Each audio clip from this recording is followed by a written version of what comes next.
So ఇక్కడ మన president Pawan Kalyan గారికి ఆయన గురించి చెప్పడానికి ఒక ఇంపార్టెంట్ విషయం చెప్పాలి.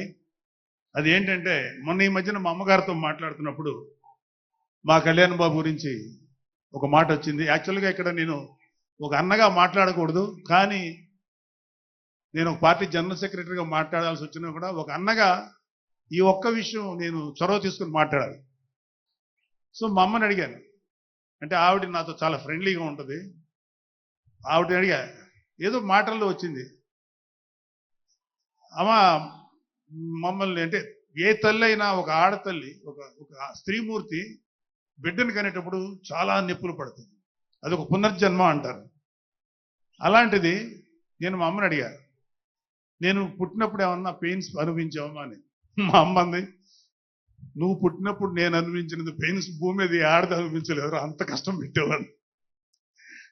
అది మా అమ్మ చెప్పింది నా గురించి. సరే కళ్యాణ్ బాబు ఎలాగా అన్న, గొప్ప విషయం అంటే నేను షాక్ అయ్యా. వాడు పుట్టినప్పుడు నాకు పెయిన్ అనేది కొంచెం కూడా తెలియదురా, అలాగా నాకు పెయిన్ లేకుండా పెయిన్ ఇవ్వకుండా పుట్టాడు. ఈ విషయం నేను కొంచెం షాక్ అయ్యా. అదేంటమ్మా కనీసం పెయిన్స్ ఉంటాయి కదా, ఏమోరా నాకు ఏమాత్రం పెయిన్ తెలియకుండా పుట్టాడని.